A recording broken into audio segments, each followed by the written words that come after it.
Aquí le conté sobre el operativo Bastión. ¿Se acuerda el que están realizando en el Estado de México? Ahí se aseguraron casas, ranchos, bodegas, presuntamente ligadas a la familia michoacana. En lo profundo de las montañas entre Guerrero y Michoacán, donde la señal se desvanece y el Estado rara vez pone un pie, se escondía un monstruo.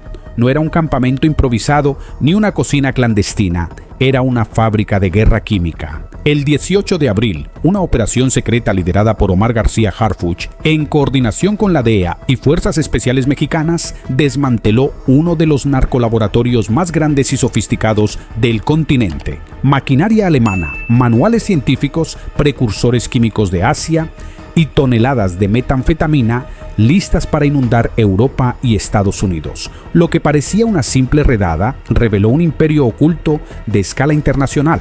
Quédate hasta el final porque esto no lo vas a ver en la tele, y si te interesa conocer el lado oculto del poder, el crimen y los operativos más explosivos, suscríbete ahora, activa la campanita, deja tu like y comenta qué opinas de todo esto.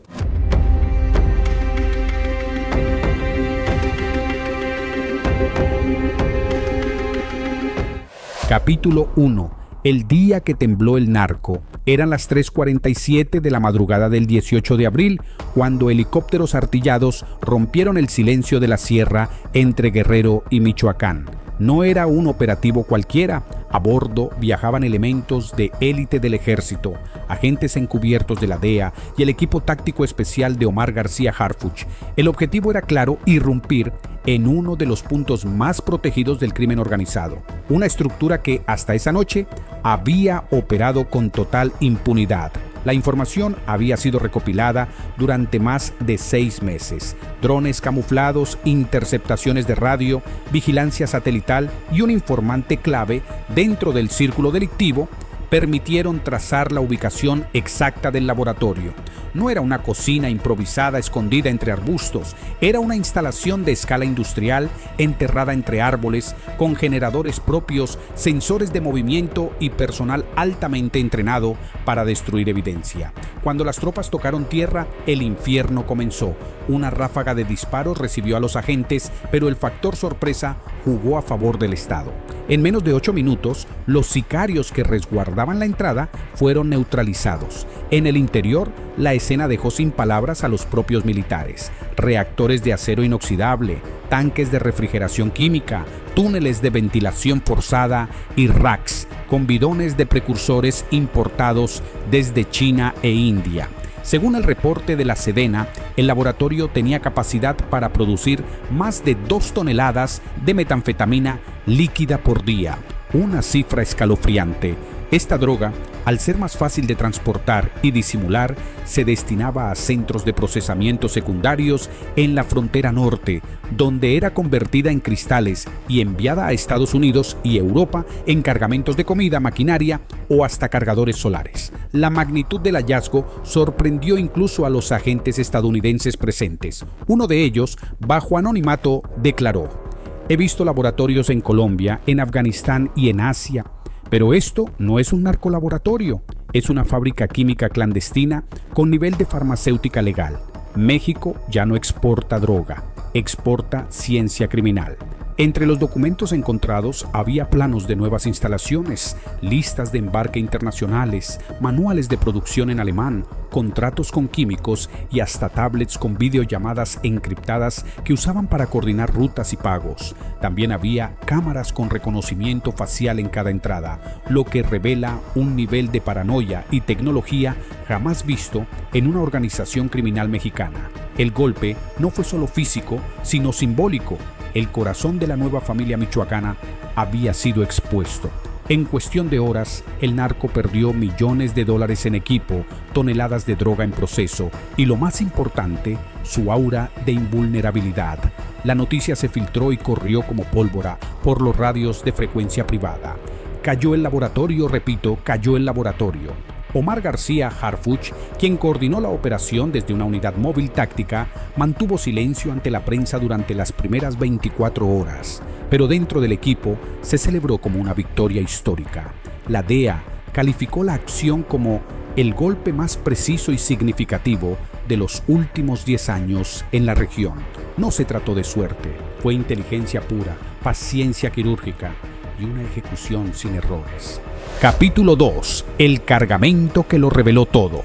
El punto de quiebre no ocurrió en México, sino a más de 1,000 kilómetros al norte, en una autopista interestatal de Texas. Era una inspección de rutina de la DEA, cerca de Dallas, cuando un perro entrenado marcó un tráiler refrigerado con destino a Chicago. El chofer sudaba, pero su documentación estaba en regla. Nadie imaginaba que dentro de aquel contenedor frío se escondía una señal del narco que cambiaría el curso de una investigación internacional. Al abrirlo, los agentes encontraron cajas rotuladas como productos cárnicos, pero el olor era extraño y no había hielo suficiente para conservar carne. Al cortar uno de los paquetes, el hallazgo fue estremecedor. 200 kilos de metanfetamina, de pureza casi absoluta, camuflados entre bloques de carne artificial. La sorpresa no fue solo la cantidad, sino el sello grabado en cada envoltorio, 3 líneas negras cruzadas en forma triangular. No tenía nombre ni logotipo reconocible. Una marca nueva había llegado. Lo primero que pensaron fue en el CJNG o el Cártel de Sinaloa, pero la pureza del producto y la ausencia total de corte químico revelaban otra cosa. Esto no era droga común, era producto de laboratorio. Cuando los forenses hicieron pruebas moleculares, quedaron impactados. La metanfetamina había sido sintetizada con un método reservado para laboratorios legales con estándares internacionales, utilizando un proceso de filtrado atómico casi imposible de replicar sin maquinaria de última generación. La DEA sabía que esto no era una casualidad, era una declaración de guerra silenciosa. Una nueva organización estaba produciendo droga a niveles industriales, con capacidad científica. El laboratorio debía ser grande, caro, oculto y sobre todo protegido. No podía estar en cualquier parte, debía estar escondido en un punto remoto, alejado de rutas convencionales, donde la vigilancia del Estado fuera mínima o nula. Fue entonces cuando los radares giraron hacia el sur. La unidad de inteligencia de la DEA cruzó datos de satélites térmicos con rutas sospechosas de camionetas blindadas en zonas rurales de Michoacán y Guerrero. Todo apuntaba a una zona montañosa con cobertura forestal densa, donde en los últimos meses se habían registrado vuelos ilegales nocturnos, cortes eléctricos extraños y actividad celular intermitente. Era el escondite perfecto. Pero para llegar ahí no bastaba con soldados. Los agentes sabían que necesitaban algo más que músculo. Necesitaban estrategia, infiltración y liderazgo quirúrgico.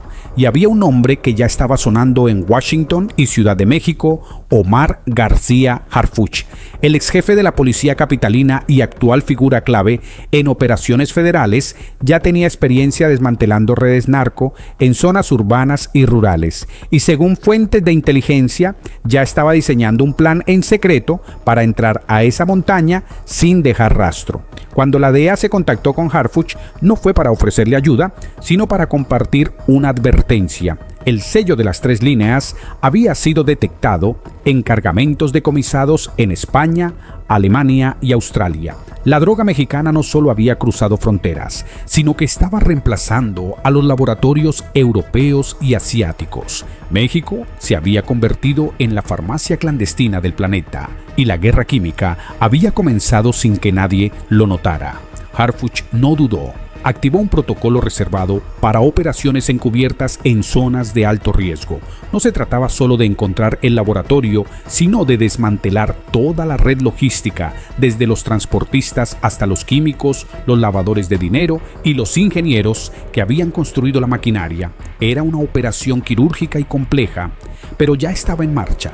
Así, un tráiler detenido al azar en Texas se convirtió en la pieza clave de un rompecabezas internacional.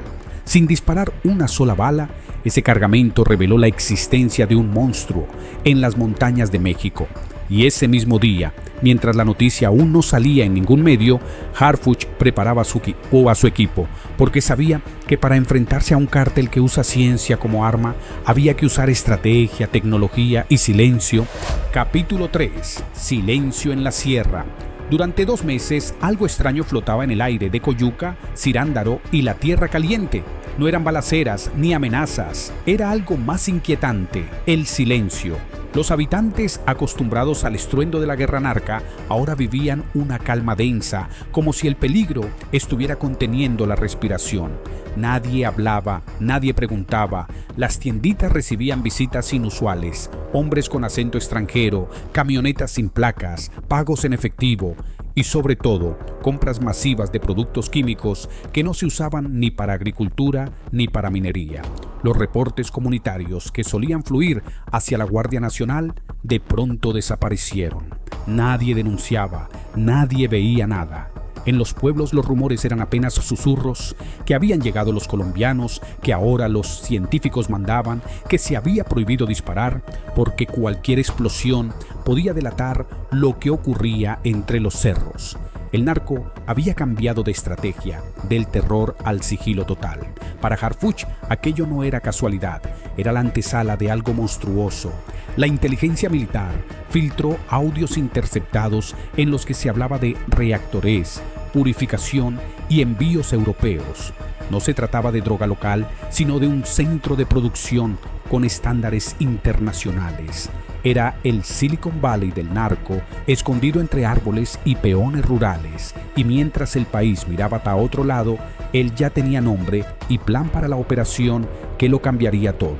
Fase Relámpago.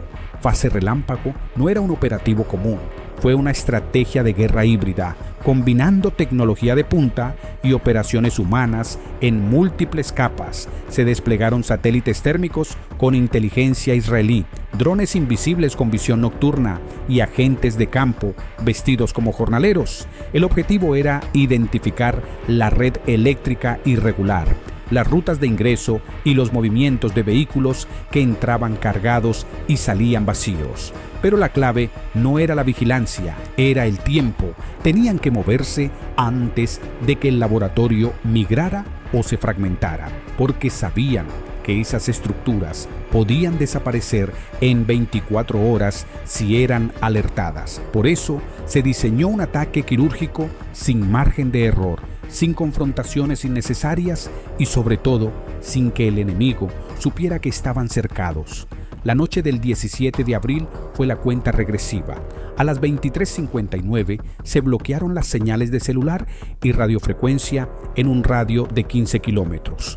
A las 2:11 de la mañana del 18 de abril, 5 helicópteros Black Hawk despegaban en formación cerrada. Cada uno llevaba comandos especializados en incursión nocturna con órdenes precisas: entrar, desmantelar y salir, sin disparar, sin ser vistos, sin dejar huella. Desde el cielo, la sierra parecía dormida, pero los sensores térmicos mostraban otra cosa: actividad febril bajo los árboles.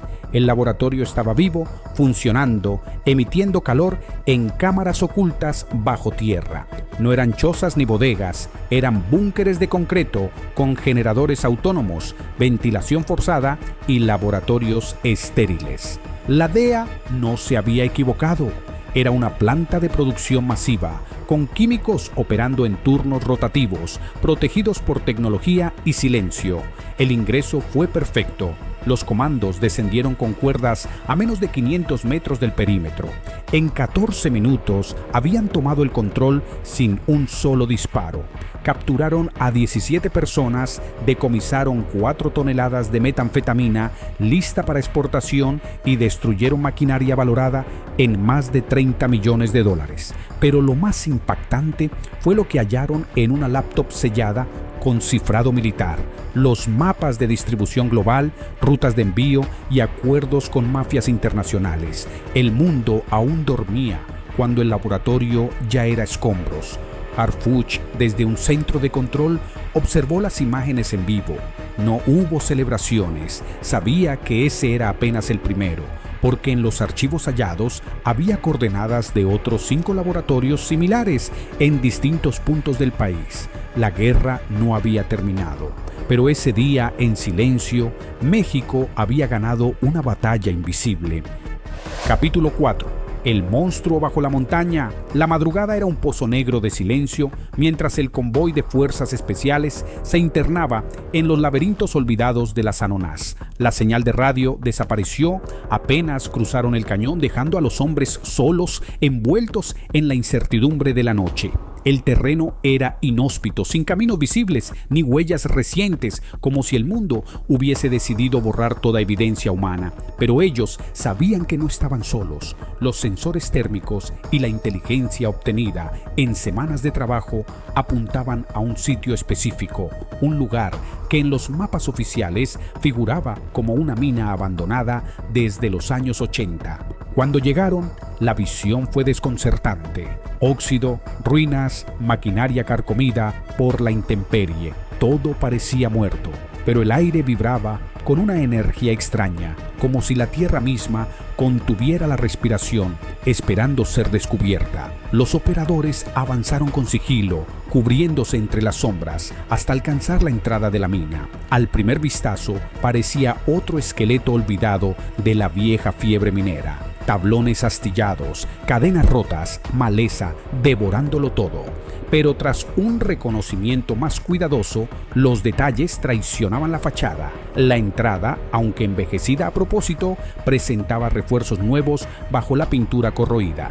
Y al forzar las puertas principales, la verdad se reveló como un abismo bajo sus pies, un descenso controlado, escaleras de acero modernas, sensores de movimiento ocultos. No estaban frente a una ruina, era una fortaleza subterránea. Una estructura viva, palpitante de actividad clandestina, oculta bajo la montaña como un monstruo durmiente. El descenso era una trampa para los sentidos. Bajo la apariencia de túneles mineros, el espacio se abría en 3 niveles perfectamente estructurados. Cada piso conectado por escaleras reforzadas y ascensores industriales. A un lado, un generador eléctrico de alta capacidad, alimentando de energía cada rincón del complejo. Cámaras de vigilancia, servidores locales, detectores de intrusión. Era evidente que los constructores sabían exactamente cómo operar en un mundo donde el error significaba la muerte o la prisión. Las puertas de acero industrial sellaban áreas clave, configuradas para resistir explosiones y embates de las Fuerzas Armadas. Cada metro cuadrado de ese infierno bajo tierra había sido diseñado con precisión militar, no por improvisados, sino por profesionales al servicio del narco. En los laboratorios la escena era dantesca. Sobre mesas metálicas se apilaban bloques de metanfetamina cristalizada, empaquetada con códigos numéricos y marcas invisibles para su distribución. El conteo inicial arrojó más de 1,2 toneladas listas para salir al mercado.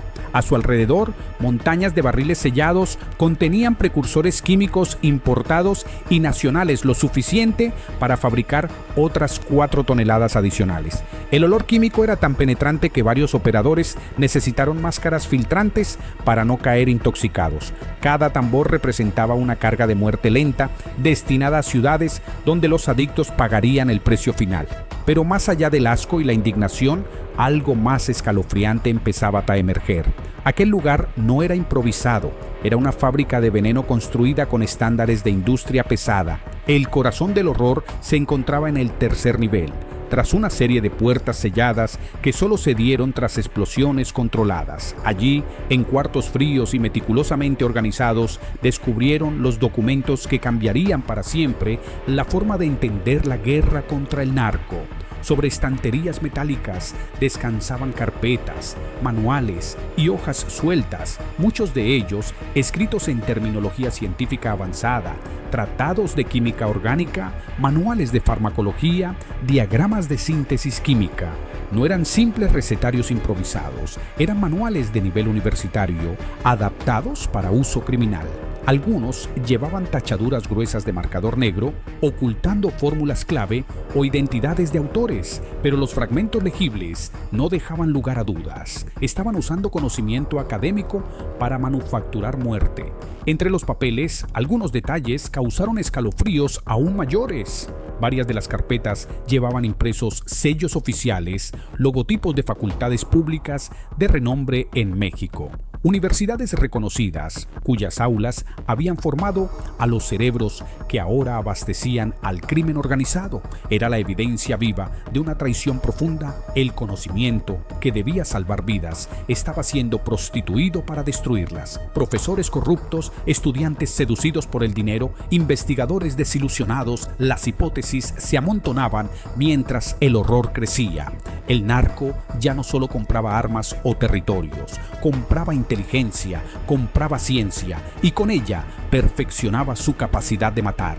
Tras el golpe al laboratorio y la captura del enigmático ingeniero Nacho, la operación dio un giro inesperado. En menos de 72 horas, el equipo de Harfuch desmanteló una red de lavado de dinero internacional que utilizaba empresas fachada en el sector agroecológico.